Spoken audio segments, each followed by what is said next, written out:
Hey again everyone, and welcome back to the channel for another installment in our new figure showcase series, where we take a look at a newer figure I'm adding into the collection. So for today's installment, we're leaving away the franchises that we've seen, and we're going back to the, I guess they're calling this from the Alien vs. Predator franchise, the Samurai Predator. Is it a 2.0? It's not really. It's almost like a reissue, just a color variant with some differences here and there. But it is from the AVP line, and this is more of an artistic interpretation, which you'll see in the box too. It's named that. Now, I did pass on the original. I always regretted it, but there were other things that I was picking up at the time. But even as much of a Predator fan as I was, this felt like a variant that wasn't in any of the movies, so I didn't feel the need to have it. But Hot Toys decided to reissue this as in a color variation, and I felt like I couldn't pass on it, especially after seeing how great the original looked. Now, there are some differences here. Obviously, one of the key differences being the paint applications, even for the base, which is phenomenal. This base is gorgeous. It's stunning, right? And then you do get a couple different face masks. The biggest difference is the crest on the helmet, right? With this writing, it's interesting. It's unique. Right, there's a standout. There's just something visually appealing there.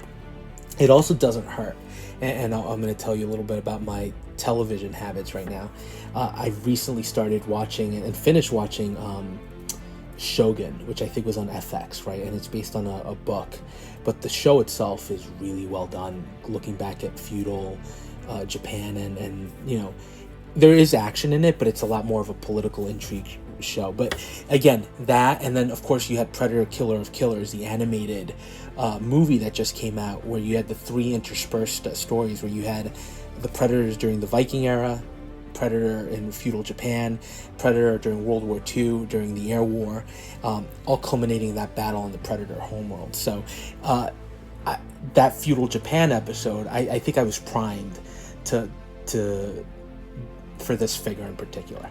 And look, yeah, you can argue it's a Predator wearing samurai gear. Is that even realistic? And listen, I don't know, right? The feral Predator from Prey looks like he belongs in his setting as well, right? This ancient, not ancient, but the great open plains of the United States, before everything became industrialized and whatnot, a much more rugged living style. So could I see the Predator taking on some features from the societies it's hunting? Absolutely.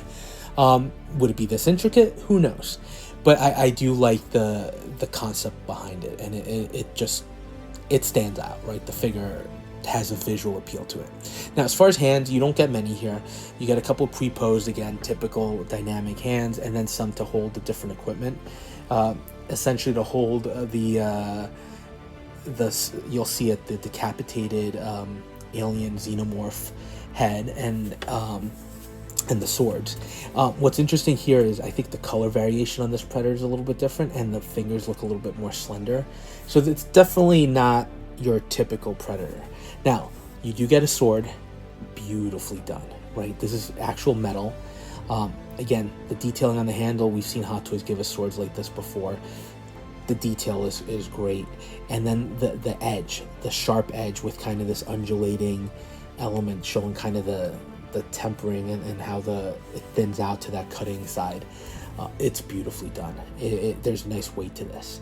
What you also get is you do get this plastic version. And you'll see this because it works with the diorama really nicely.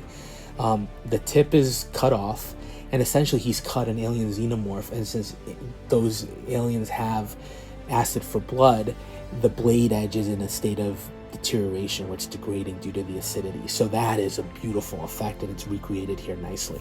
Now, this could be trophies from past hunts, but he does have a number of different swords and instruments, all pre-packaged. Now, you can't remove these from the scabbards, which is fine.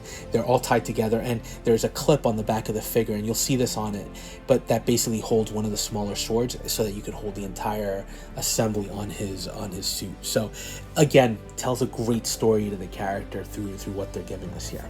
Now, what would a Predator be without its shoulder cannon, right? Obviously, the Feral Predator did not have that, but that was sort of a more ancient iteration of the character. Here, we're seeing the shoulder cannon. I love that it's also got that same styling that goes well in hand with the samurai look. Even though it's metal, it's got that kind of intricacy that really just meshes with the entire suit overall. So beautiful kind of take on this. Now, you do get two helmets. So the first one is pretty standard, and I think it's very similar to the one that came with the first release. If you get a chance, I'd recommend Fab's Figures. He has both, and I think he showed both in his video.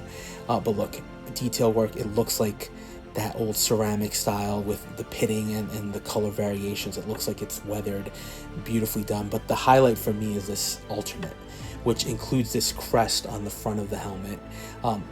Very similar design overall for the rest of it, right? But the top portion is where there's a difference, right? That you've got the emblem at the front, and then you've got stippling like buttons over the top that give the helmet a little bit of texture, and then it's a color variant, right? Because you've got the red, and then the red dyes into some kind of a more metallic fringe. So beautiful piece. And then you do get two different face masks. This is where, yeah, I get the reality gets lost a little bit, because it's funny that each of the face masks is designed specifically to fit around the Predator's tusks. But still nice, and I like that you get the two options, the red or the black, because it definitely gives you opportunities to display this differently. Now, you do get this xenomorph head, and again, detail work here, it's beautiful, right? You get the secondary mouth, that tongue that juts out, but what really brings it to life to me is kind of the effect of the sizzling blood, the acid for blood that's at the cut line, and you also have the dome that covers the skull that's cut. And underneath, you can see that distinctive skull that we've come to see from all of our Alien movies, right? So beautiful feature. I think the color here too is different from the original. The diorama base on the original, I think, had a more purplish hue to it.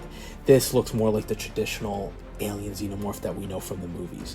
And the base itself, first of all, it's big, and it's got kind of this faux wood grain on the top, and then you've got this predator that's essentially emerging from the ground, right?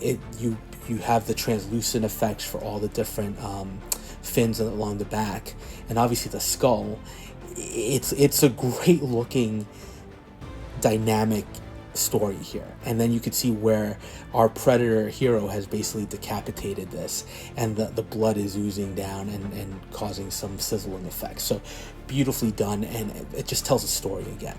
Now, as far as the figure itself, sculpt looks phenomenal, right? It's unlike the Feral Predator, which totally goes in a different direction, or even the predators from the Predators movie, right? The super predators, I guess we'll call them, that have a slightly different appearance, right?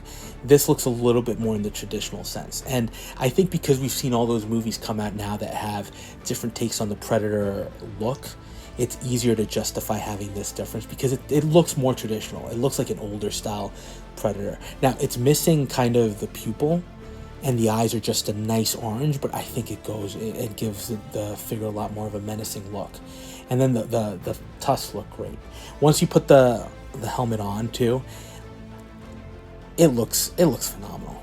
I'm sorry, the red alone is basic, but it fits nicely on the skull, and you can see the eyes underneath, right, and the tusks kind of emerging. It's an interesting take on kind of the Predator biomask, but it looks phenomenal. But I will tell you, as nice as this looks, that alternate one looks better to me. Right, first of all, again, the crest just stands out, giving the figure something unique. And then the combination of the red with the metallic and then dyeing into the black mask, really, really great color combination, in combination with the rest of the armored look over there. And then the shoulder cannon, with being that kind of metallic look, matches nicely with the helmet. So it's a beautiful looking figure. And then overall, first of all, it's hefty, right? As most of these Predators are, because they are bigger figures overall. The detail on the armor. Look, this is the first time I'm holding one of these in hand. I have seen the other version, so I think besides the things that we've identified, it's pretty much identical to the first release, right? So if you have that, you know that's a beautiful piece of armor element. Here, same thing, right? The way the samurai suit is done, even with the foldable triple blades, right, to recreate that the arm blades that he has from the gauntlets, right? He has a scabbard for his sword, fabric underlayments to the metallic looking armored pieces, right? The shin guards, and then even his sandals, right, have that feudal Japanese feel to it. So it's there is so much detail work here. It's an intricate design. Again, I'm on that kick where I've been seeing Shogun, and again that story, which was my favorite from Killer of Killers, which happened during feudal Japan. I think that sold me on this figure a lot. And this posability wise, he can pose well. He has a stand, so you can definitely try to get him a little bit more dynamic. You have to be careful with the armor. I did notice there's one of the shoulders on the right. That panel does rotate on two pins that connect to the shoulder armor to give you some flexibility for the arms, but it can come off. So just be careful when you're handling it, because there's a lot of delicate components here.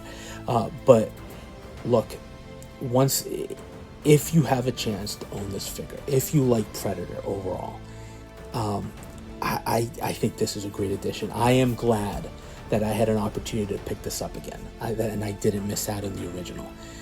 I would have been, I always kick myself for not getting that original release. So I would have been even more upset to have missed on this one. So I'm happy to have gotten the opportunity to get him. Again, like most of these figures, the question ultimately is, how am I going to choose to display this figure in the long run? Because you do have a lot of options. It goes without saying I'm going to be using that helmet with the crest, but everything else is up in the air right now. But beautiful figure. Hot Toys killed it again.